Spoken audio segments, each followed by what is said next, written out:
are running late, but that's just unfortunately the way the cookie crumbles. I shall explain as we get into the actual meat of the thing. Hello there, everybody. Welcome along. Hopefully you can hear me. Please do let me know if you can, because, I would like to actually know if people can hear me, being the narcissist that I am. We've got ourselves an interesting show, I think. Whether it's going to be of any interest to you guys, it's entirely up to you, but we will see what we can get out of today. It's going to be a little bit of a strange one, but I shall explain as we get into it. As always, I do want to say thank you very much indeed to everybody that supports us on Patreon, and that's why I'm putting up the names for everyone who is currently a subscriber and a donator to our Patreon page. We are, fingers crossed, going out across the board. If not, I may have to restart this. So I get this god-awful feeling that I may not be sharing this right.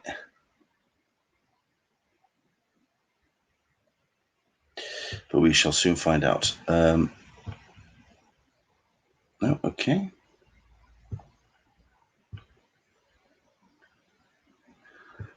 And now I can't even load into Restream. Bear with me a second.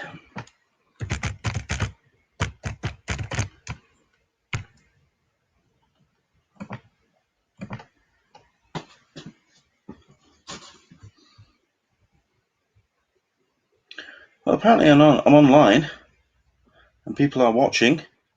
Oh, hello there, into this blue mister. What are the odds that the March 2020 is going to be a plant a new tree month?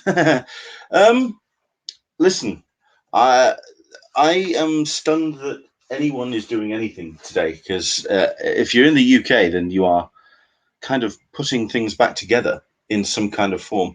I may have to go in and re-edit some things in terms of the names and the titles of this particular stream, because I have kind of thrown this together at a very last minute, but I shall explain as we get into it. Once again, Patrons are what's rolling on the screen at the moment.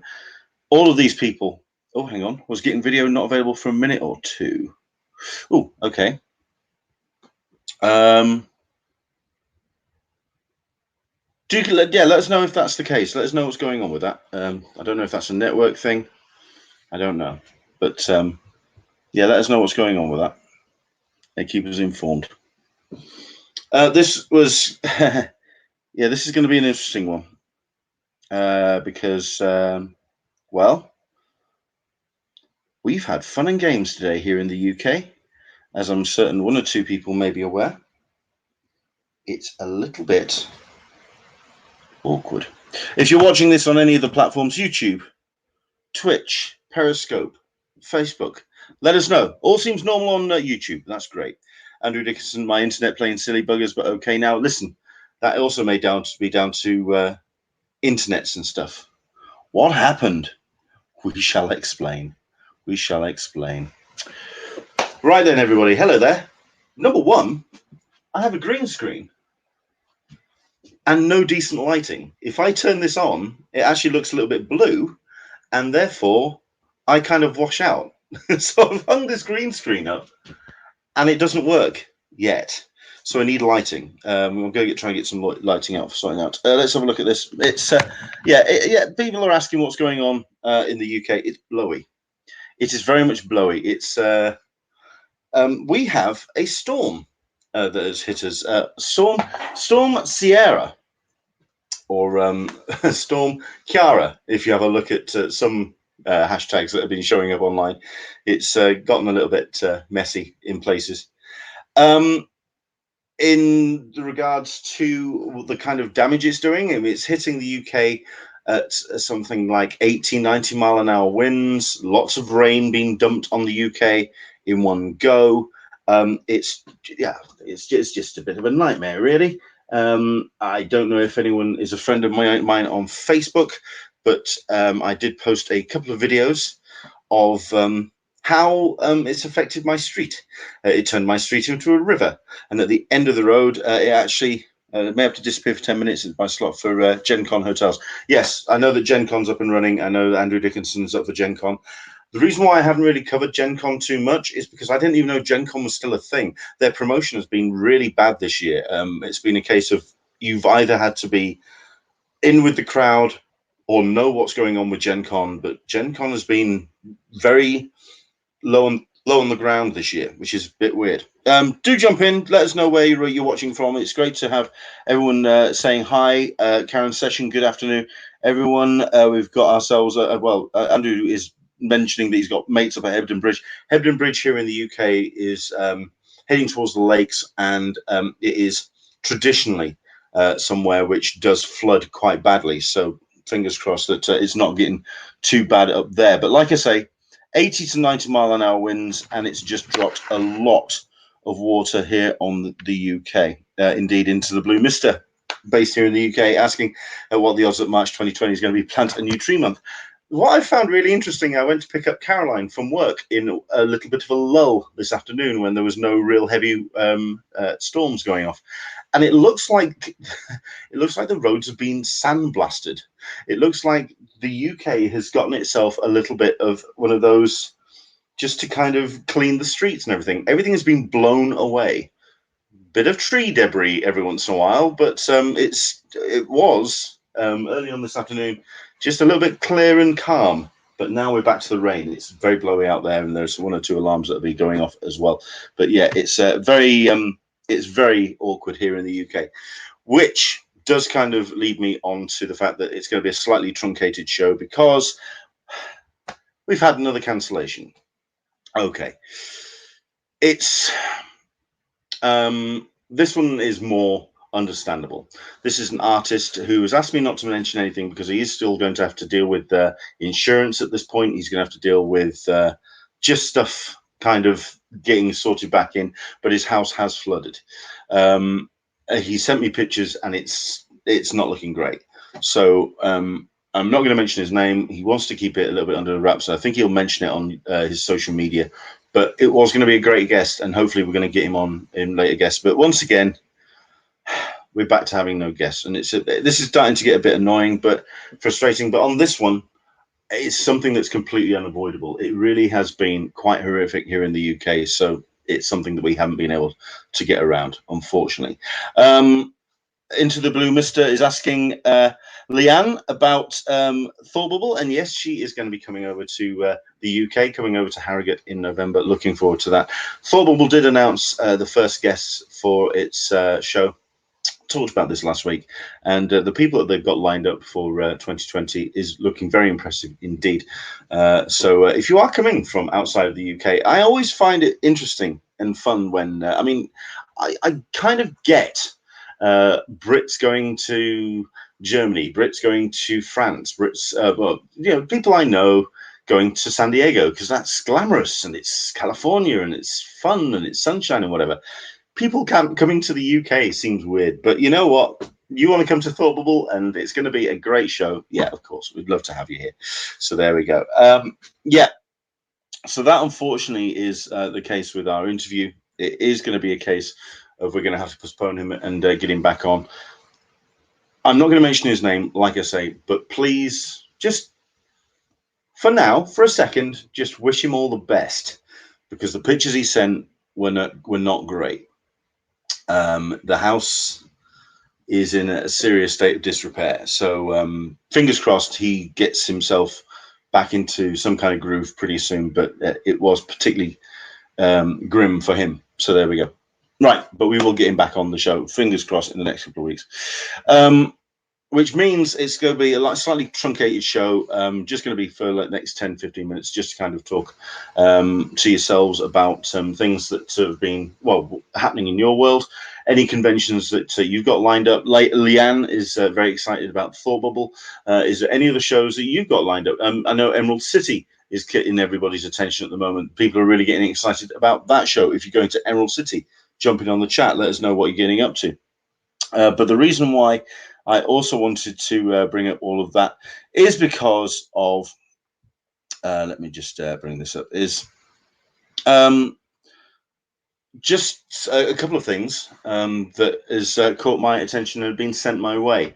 Um, this one is something I've been umming and ahhing about sharing. I've tried to share it on a private group about convention news, and it got shut down pretty damn hard.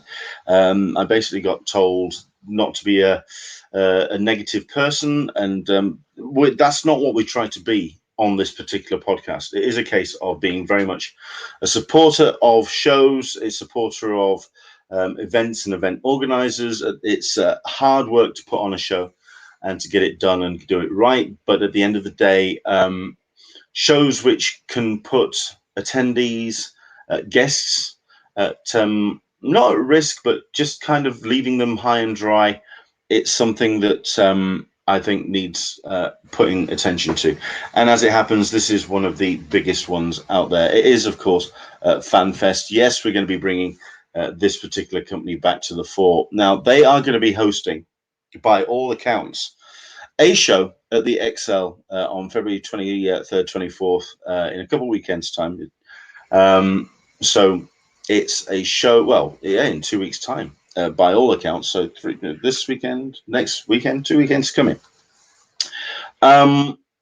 It's a show that we've discussed on here before, certainly in regards to one of its splinter cells, which was Walker Stalker. Walker Stalker was, of course, the show that started it all off, just as James Fraser starting off a podcast, interviewing people from The Walking Dead, creating the show Walker Stalker Con, and developing from there, and indeed creating FanFest from that particular effort.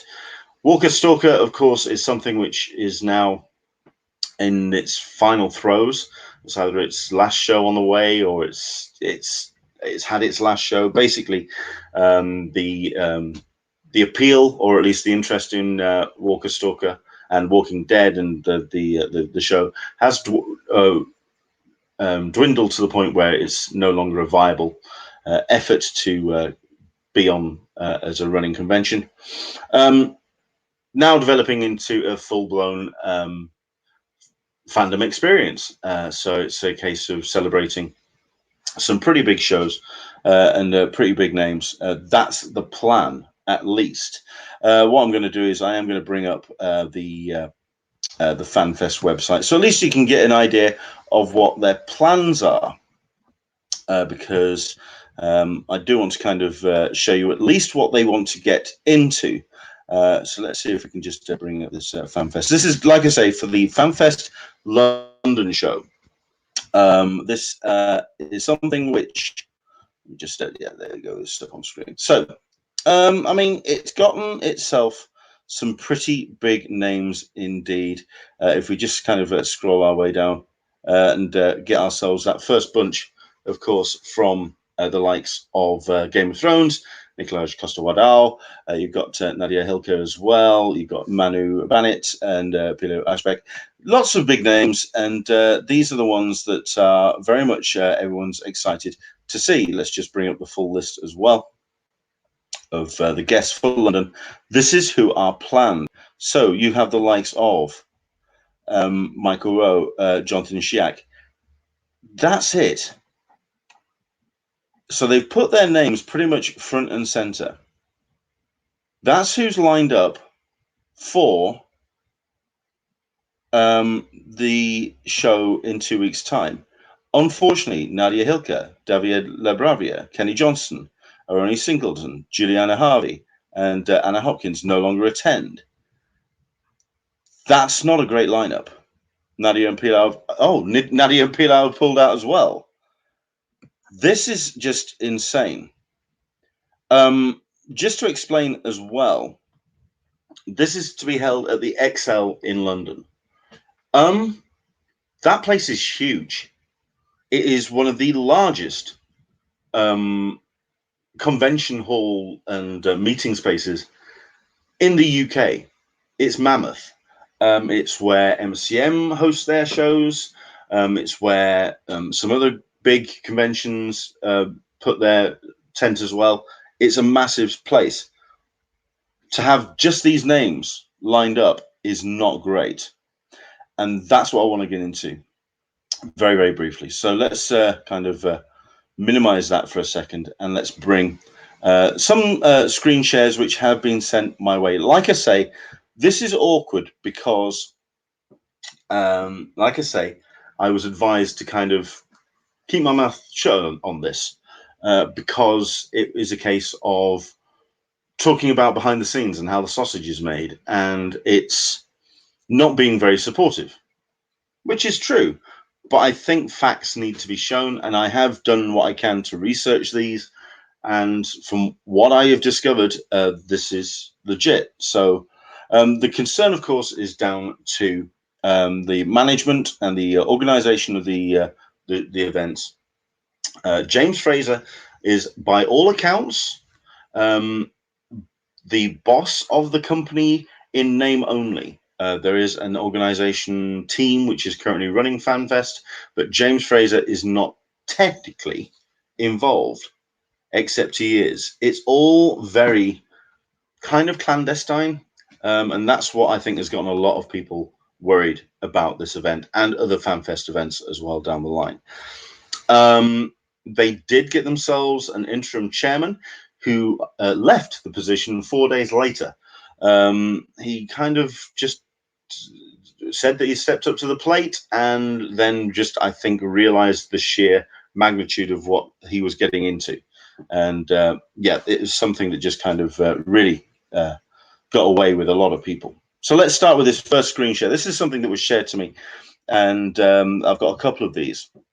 And it's regarding some updates, people who are chasing the monies and chasing what on earth is going on with FanFest and James Fraser, and indeed what is going on with the organization, whether guests and attendees can get paid, considering that the 2019 event was cancelled. There are a number of people in the thousands still waiting on refunds for the 2019 show. So here we go. Just a few updates. Several of us have done research, come to the conclusion James Fraser has lost his $1 million house in Tennessee. It's in foreclosure and to be auctioned off. Traveling to China, another option, owes millions. What? WTF? Yeah, we're talking this home that has gone into foreclosure. I did a little bit of research as well. He did put loan issues in against this house, at which point it was then put into foreclosure.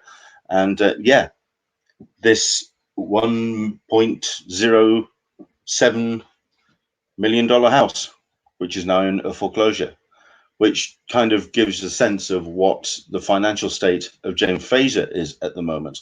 But then it's actually time to have a look at the event itself. An email communication between Grow Tickets, or Growtix, which is the company that has been involved with FanFest and Walker Stalker for a number of years with the organization and selling of their tickets. And basically, a customer wanted to know when her tickets would ship for FanFest London. For FanFest London. Now, admittedly, this is also when, back in last year, the event was marketed as a Walker Stalker event. Something to keep in mind when you look at this response. This is from Grotix support, mailed out on the 4th of February, so 5 days ago. Grotix has cancelled all business dealing with Walker Stalker. You will need to contact them using their Facebook page or through their Twitter account, as it's our understanding they have closed all their emails and phone numbers. That's insane. That's insane. This is part of their administration. It's part of how they are supposedly running this event. And considering, like you say, we've had cancellations of guests left, right, and center, people who have bought and paid for tickets. And by all accounts, guests are announcing on their own social media that they will not be attending this show. And Walker Stalker and FanFest have not put up on their site that they have cancelled and pulled out. Which means people are going to be heading down to London and finding themselves incredibly disappointed if they're even able to get on the premises. It's a car crash. It's something that we don't want to see. I genuinely don't think it's James Fraser being unscrupulous. I don't think the man has got a mean bone in his body. I think it's just something that has just gotten completely out of his control. I'm certain that he will stand and smile and do his best to talk his way out of the situation, which is what he's been able to try and do for the last 2-3 years. This is 2020. This is an event which is on its way. And I really don't think he can, A, talk out his way out of this. And as Leanne D is saying, so many of these people, none of these people are going to get their money back. It is down to, at the end of the day, it's something I think I can understand why people were telling me to kind of hold off on talking about this, certainly on some groups, because at the end of the day, some of this or half of this is certainly talking about the finances of James Fraser. It's his own personal finances. You have to take that away from the business, but at the end of the day, it was his business. It was everything that he put into it. Then you have to kind of work out, okay, so when does FanFest stop and when does James Fraser start, and vice versa? And how on earth are they able to put this event on and have a website up and talk to people like this is going to be a going concern with a straight face? That is, to me, incredibly concerning. Solicitor Snag, if not, I see a lawsuit in the future. There are lawsuits pending. We talked about this earlier, sorry, at the end of last year, when we talked about how Walker Stalker Con had gone into liquidation here in the UK. It is the UK arm of Walker Stalker technically no longer exists. It's been closed at Company's House, and there is liquidation proceedings that went ahead. This was middle of December last year. So how on earth this is going to go ahead, I just can't see. This is going to be good. Yeah, I mean, thank you very much indeed to Solicitor Smeg. How do you not come off negative when you're reporting on a show seems to be going up in flames? And that does seem to be the case. I can understand as well. I did also do a little bit of legal wrangling on this one because I wanted to check my own status of putting this out there. But at the end of the day, I'm merely putting forward the information that has been shared with me, and I have done my best to verify it as well. The screen captures of the foreclosure was actually done by myself. I actually looked at the property and looked into the way that that's been sold. The whole business with Grotix, I did do a bit of research on a couple of groups. Several people have gotten the same response. That was the one that I copied and pasted there. So at the end of the day, I like to think I'm covering myself. I'm not being slanderous. And at the end of the day, it is down to whether James Fraser is still involved in the organization, whether he's financially holding up the company, whether the company itself, FanFest, is still a financially going concern. Because once again, let's just go back to that event page for FanFest. Considering that you have Chicago being held on April 18th and 19th, and you have New Jersey June 13th and 14th. Let's just have a quick look at the guest list for Chicago.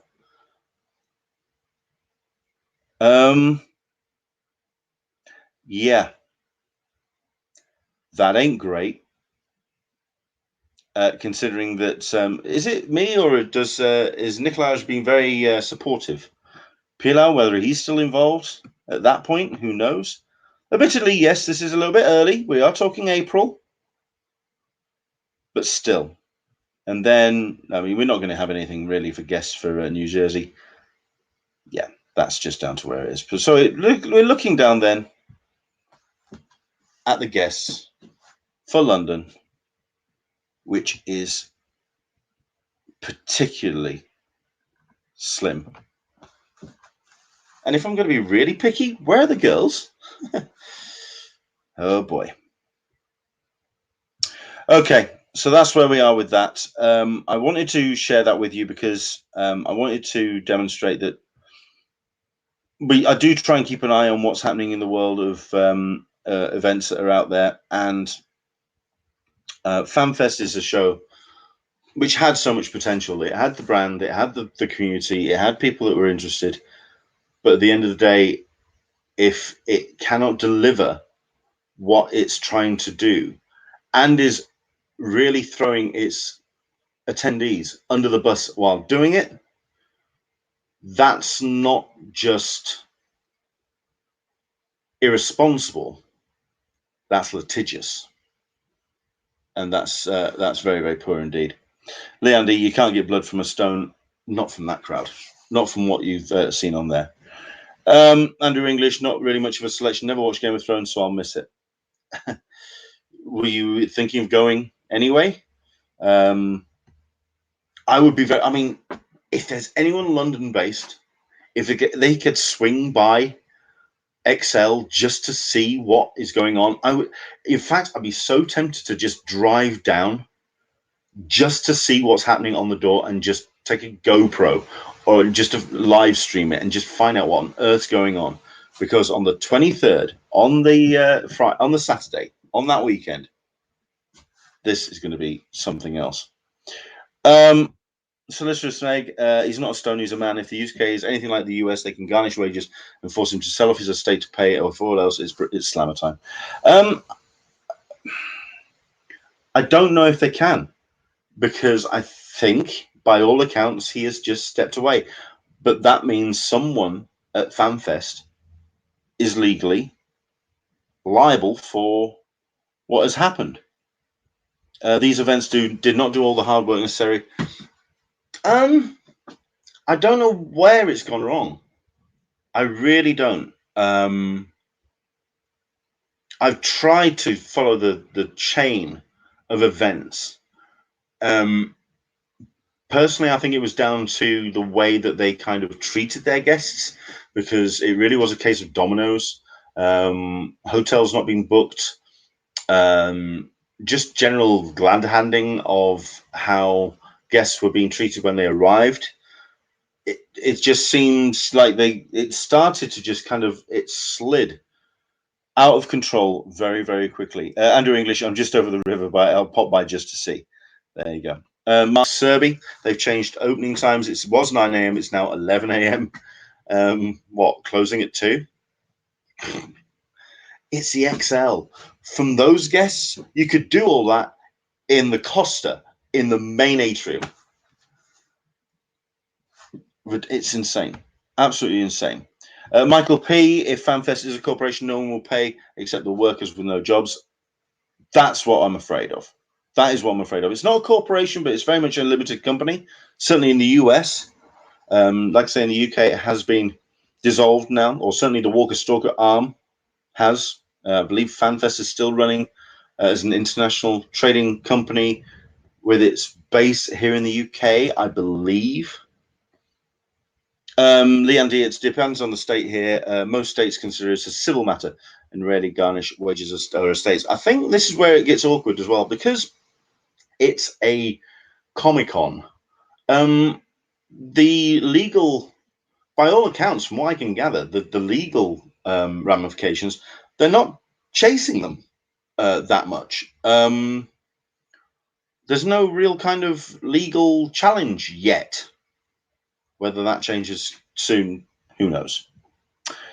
Okay, so there we go. But I wanted to bring that up because I think it's going to be, if this is not the beginning of the end, then this is the end for FanFest, and I'll be keeping a close eye.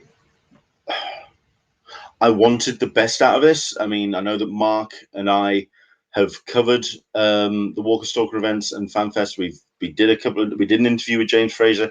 We posted it up on An Englishman in San Diego, and we did our best to support it as best we could. So who knows? Michael P., no hotel information for the London show. There's nothing. It's just it's non-existent on that particular thing. Mark Serby, FidFest is also on XL at the same weekend. That's a big vlogger and blogger show. It's going to look even more empty on FanFest side of the XL. Yes. VidFest is something that also does take part of, or has in the past taken part of MCM. It's a very big and new media element of conventions. It's something that I know that there's, I believe there's a similar convention. I think VidFest also runs out of the San Diego San Diego Convention Center, and they put on one hell of a show. It speaks volumes that VidFest and TwitchCon, the amount of money that is being piled into those events, speaks volumes. So yeah, it's curious to see how that's going to pan out. Let's go through a couple more comments. Listeners make, do you think this might be a sign over the oversaturation of cons might be winding down, or just a huge cluster, you know what, on the part of this one company? Right. We talked about this, and we had Mark Serby on the show, and we've talked to a couple of others as well. And I started 2020 incredibly optimistic about the convention landscape, and I still am today. We have got some amazing comic conventions happening here in the UK. We've got some amazing ones here in Europe. Certainly North America are doing some fantastic shows. Showmasters, for all of its faults, is still putting on some great shows and is just being very tenacious about just putting on a show. MCM, likewise. I am confident about the convention landscape. I am. Yes, we seem to be having this element of pop culture at the moment where it's eating its own tail. They're talking about Disney Plus dying a month and a half, 2 months after its launch because it's not putting out new episodes of The Mandalorian every 5 minutes. It's the fandom's there, the content's there, the events are there. So in terms of the actual comic conventions and con landscape, I still think it's incredibly strong. I just think it's this particular event that, through the ego of a couple of people, has just completely gotten away with them, and that's what I think has happened. It's just such a shame. Let's have a look at this. Most cons have a selection of themes. FanFest is just one theme show. No, that's not the case. Walker Stalker, yes. And even then, they kind of branched out to Walking Dead, Beyond, Fear the Walking Dead, World War Z, various other horror franchises. So no, it didn't just lock down on Walker Stalker, on The Walking Dead, sorry. Even though The Walking Dead is starting to get to the end of its own natural life, they did do their best to branch out to some. And FanFest is a show that does cover all bases. It has covered in the past Agents of S.H.I.E.L.D. It's covered the Daredevil and the Marvel TV shows. It's covered other genre TV. It's not just Game of Thrones. I know it may seem like it from that particular lineup of guests, but that's not what FanFest events have been doing. But at the end of the day, if they're not paying their guests, no one's going to show up. Gen Con, let's have a look at this. He's going to disappear. He's got the hotel opens at 12 o'clock. I get a 1:15 EST slot, get 15 minutes to pick, get Hampton Inn 2 blocks away from the convention center. Now, why can't it all be like that?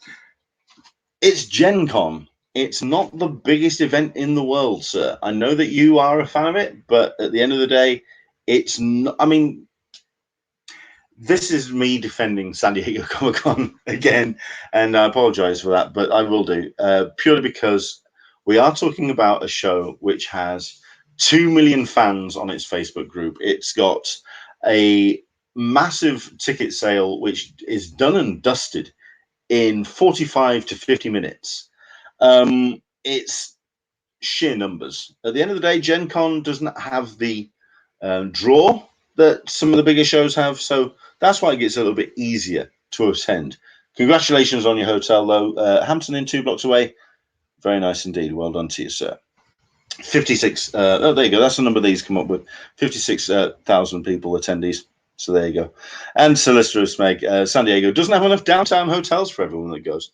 This is true, considering everyone does try and get into the downtown hotels, which is where I think I'm now going to talk about the next thing that we're going to get into. As something that I've been announcing for the last couple of weeks, if not months now, is the Sunday surgery. It's something that I've been wanting to do, and I am very eager to get it up and running. And it's going to start next week. Basically, the Sunday surgery is something where I can also then spin it off, take the video, clip it down, and put it up as a guide, a little 15-minute conversation using our community, our family, as a resource as well. So people can kind of jump in with any comments and any tips and anything that anyone wants to add to the topic that we're going to be talking about at that particular point. I want to cover an element of attending conventions and San Diego Comic-Con in particular as we go throughout the course of the weeks and get closer and closer to July. I'm going to be doing my best to also put this out on various groups out on there, on forums, and let people know that this is actually taking place, the Sunday surgery, on each and every Sunday. The idea being that anybody who's perhaps attending convention for the first time, or someone who just wants to try and get the best out of their show, can attend and show up and watch the section of the show, and we'll do our best to help the best we can. It's simple as that. So we have ourselves the Sunday surgery. This is going to be every week. It's going to be in the final 15-20 minutes of the show. And we have ourselves our first topics of conversation. We're going to start next week. So if you have anybody who is interested in the hotels, is basically looking for some advice on attending San Diego Comic-Con and finding digs to stay at, we're going to be giving you some pros and cons to all sorts of bits and pieces. Downtown, Mission Valley, airport hotels. We're going to be getting into the benefits of staying a little bit further afield, maybe even staying over at Coronado Island. Who knows? We're going to get into all of that. We're going to get into pros and cons. We are going to cover a little bit about the hotel sale, but to be fair, that is something that can be researched pretty easily online, and it's something that has been pretty solid for the last couple of years. So we won't be dealing too much with the hotels that sale as much, but certainly the actual pros and cons of where to stay and the various locations to be found around San Diego during San Diego Comic-Con. That's the hotels pros and cons. That's going to be taking place on the 16th of February. The next one we're going to be doing is navigating downtown. I'm going to get the video editing out. I'm going to go through all my video clips. I'm going to find my bits and pieces from things that have been seen. But this is navigating downtown, because at the end of the day, San Diego Comic-Con is not San Diego Comic-Con at San Diego Convention Center. It's San Diego Comic-Con at San Diego. The whole town is taken over. So we're going to get into the elements of moving around town. I mean, certainly we could talk to people like Leanne about getting around downtown if you are perhaps in a wheelchair, or you are ADA, if you are requiring assistance to get around downtown, and the best places to go and how to maneuver around downtown. So we're going to get into that, and it's going to be on the 23rd of February, navigating downtown. On the 1st of March, sales and registration. So we're talking sales pavilion. We're talking about the best way to get onto the exhibition floor. We're going to talk about the queuing up in sales. Perhaps you do line up for sales. Maybe you line up elsewhere. We're going to basically talk about that first initial flurry of activity to get onto the actual floor itself. So we're going to talk about help and advice for best places to go if you're looking for a specific booth, or if you're after a specific element of the floor. How to get there, how to maneuver around the convention center, how to get the most out of the building itself, because there's plenty of things that that building does to make life easier. It's just a case of knowing about them, and we'll be sharing our hints and tips with that Sunday surgery, 1st of March, sales and registration. Then on the 8th of March, it's going to be a bit of a special one. Chuck sneaking the back on the Grand Promenade. You see, it's things like this. 8th of March, we're going to talk about preview night. And the reason why I want to talk about that is because I think a lot of newbies and people attending San Diego Comic-Con for the first time do put a lot of pressure on preview night. And I think a few people do as well, who have been going for a while. I know that myself and Caroline, we push for going for preview night, but I think it's just so at the end of the day, if we're heading out to San Diego, we're traveling the thousands of miles to get to the West Coast. We want to get every second out of the convention. So yes, we do kind of push for preview night, but we're going to talk about what you can actually get out of preview night. What are the benefits of preview nights, and the things that you can see and do, if any. So there are some things that we're going to get into. So that's preview night. Let's have a quick look through a couple of comments. Like I say, Chuck, sneak in the back and the Grand Promenade. I think that's going to be something we talk about when it comes to sales and registration. Navigating downtown with a crooked ankle with an ideal opportunity to get Carolina on camera for an interview. Yes, but I suspect that she'll turn me down for that, so I may just show pictures of a broken leg. Oh, hello. April 16th for Hotel Apocalypse. Is that an informed guess, or has that actually been announced? Let me know about that. That's a very bold statement there, Michael. Let us know what that's all about. But there we go. April 16th. That's an interesting guess. Okay, that's the 8th of March, then preview night. Then we're going to get into the 15th of March, which is going to be Hall H and Ballroom 20. It's also going to be talking about the bigger rooms at San Diego Comic-Con, the best times to line up for them, what you can actually expect to see inside these particular rooms if you've never been before.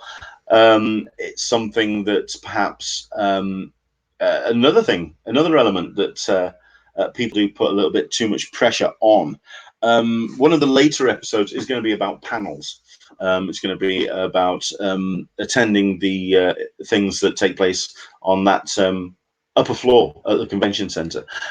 The amount of people who I see commenting on forums saying that they have been attending San Diego Comic-Con for a couple of years. They've been attending panels in things like Ballroom 20 and over at the Indigo Ballroom and Hall H, and they didn't even know that there was panels happening upstairs. That kind of thing. So there you go, Michael P. Please include the Indigo room at the Hilton. Yeah, we're going to get into the bigger rooms. We'll call it the bigger rooms day, and that's the 15th of March.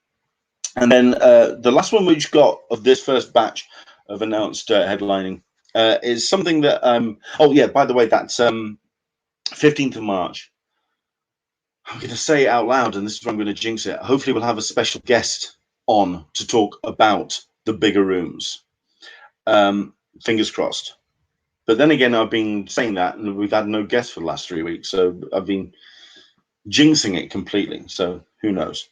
But that's on the 15th. Hopefully we're going to have our special guest for that.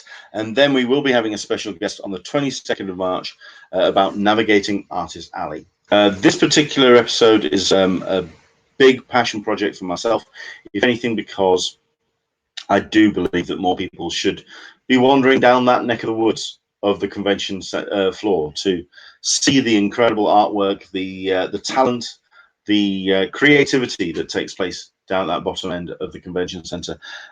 People do get swept up in the excitement of all the gaming down the other end, the television, the films, the multimedia panels, the Marvel booth, the DC booth, the Universal, the Nickelodeon, all of this.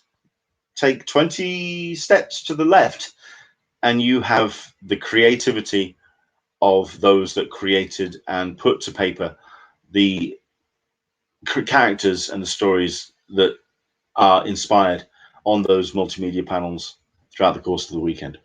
The thing about Artist Alley as well is, even for someone like myself, who I think is pretty confident, you do find yourself looking at the tables of these people that have inspired you over the years and not knowing the mechanics, the conversation that's supposed to happen. What exactly are you supposed to say to these people when, say, for example, you're not wanting to spend hundreds of dollars or pounds? Do you want to talk to them, or is that going to be interrupting them, who are, at the end of the day, just want someone to come up and spend some money with them? Are they wanting people to just talk to them? We're going to get into all of that. We're going to get a couple of guests on because we want to talk to them about the actual the communication, the conversation that takes place between an attendee on the other side of the table and what's happening behind the table. So Artist Alley is it's like I said, that's a pet project episode of mine. I'm looking forward to doing that one. That's going to be on the 22nd of March. Andrew, Mr. Into the Blue, Mr. Sorry, Artist Alley is where I go to relax. Solicitor of Smeg. I did do Hall H once just as a bucket list sort of thing. I like going in there, actually. I like the energy. Yes, I enjoy doing my Saturdays when I go into Hall H, when I get the chance to do the whole camping out thing. I like the community of doing that. I like going in on Thursday when it's easy to just kind of wander in and find something interesting, and perhaps that I didn't expect to get interested in. I quite like it. Hall H is worth doing. At the end of the day, it's there. Give it a go. Don't have any kind of stigma attached to it. So there we go. Admittedly, though, so this was like I skipped most of the panels. The info will be on YouTube by the end of the night. Yes, but that's the whole conversation about comic conventions being online. And also about the whole idea of whether that takes away from the actual experience of being there. Because that, for me, yes, all of the things that you see in Hall H, they're available pretty much the moment that they come off the stage. Someone hits go on YouTube, it published, and it's out there. But it's the excitement of the things that actually happen in the room. That's what people get excited about, and that's the reason why I think people do it. But there we go. Andrew English, I'd love to do a Hall H, but I prefer to take photos that instead of queuing. I understand that. That's the reason why I go in and do it on a Thursday. At least see it at least once. Leon D, having to have a lovely conversation with David Mack in Artist Alley was a highlight of last year. This is the thing. This is what I mean. To actually have that conversation with somebody is really cool. Chuck, you might give a mention about the comic book Legal Defense Fund auction too. Yes, that I think we could possibly do on the preview night one, but I think that's something that we would just highlight as we get closer to the show, closer to San Diego Comic-Con. It's an event which has started to redefine itself. In the past, the comic book Legal Defense Fund auction has just been a night which, very much like the Eisners, it's felt very kind of inside baseball. It's been a great place for artists and writers to meet other artists and writers, to catch up with each other over a whiskey and get slightly hammered and basically have their own little private party, which is great. Last year, that changed up a little bit when they also invited the gang from Thought Bubble and also Wicked and Divine as well to put on an actual party. That changed the dynamic of that particular event. So, yeah, it's an interesting it's an interesting thing to kind of like see what it's to talk about that show. But I think we'll talk about the comic book Legal Defense Fund auction and also its party as actual events as we get closer to San Diego Comic-Con. So there we go. Right, so that is pretty much what we've got lined up for the first 5 then. Hotels, pros and cons on the 16th of February. 23rd of February, we have ourselves navigating downtown. Sales and registration, or Sales Pavilion and registration on 1st of March. 8th of March is about preview night. 15th of March, Hall H and Ballroom 20, or the larger rooms, and we're going to, fingers crossed, have ourselves a special guest for that. And the 22nd of March, navigating Artist Alley. So there we go. Right, so that is our lineup for Sunday Surgery. Do start spreading the word about that, because we would love to try and get more people to participate. And basically, we've got a great bunch of people on our Q&A who can really help and advise the best we can. So let's see if we can get people having the best Comic-Con. I can hear the wind howling outside. I don't know if you can hear it. It's quite disgusting. It's grey, it's grim, and the wind and rain is coming down quite badly. So there we go. Let's have a look at this. Michael P. Who else wants a clone? for San Diego Comic Con. I need two clones to do everything I want. Absolutely. Andrew English going to miss the 1st of March, as it is going to be London Film Comic Con Spring. I'm not going to be attending that show, if anything, because I don't think it's that strong. I know that you're local, and I know you're thinking of going. You're more than up for going for it, but I think the London Film Comic Con Spring show is going to have to really ramp up over the course of the next couple of weeks if they really want to get my attention. It is getting there. It's getting there. Andrew English, I need a time machine and the money and to attend as well. And there you go. Leanne, give Fader a big hug from me. Chuck, you're always a star, sir. So it's good to have you watching along as well. So there you go. That's our lineup for the next couple of weeks. Hopefully you can join us. I'm going to start scripting all of that up and editing it together, and hopefully have something which is worth watching next Sunday. And hopefully we'll have ourselves a special guest as well. I'm not going to say anything in case I jinx it again. But once again, yeah, we got rain falling sideways, as Andrew English is describing it. Yeah, it's pretty grim out there here in the UK. And it's going to be continuing to do so for the next couple of next day at least. So yeah, it's pretty grim. But there we go. Thank you very much indeed for watching. Hope you've enjoyed it. Back again next Sunday. Like I say, we start with a Sunday surgery.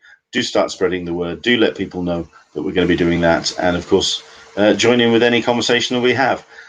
I'm not going to announce that we're going to be having a guest next week, because I've been doing that for now 3 weeks now. And I think I've been jinxing it across the board.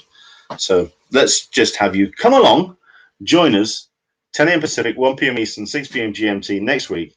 And fingers crossed, we'll have ourselves a special guest to talk con with next Sunday.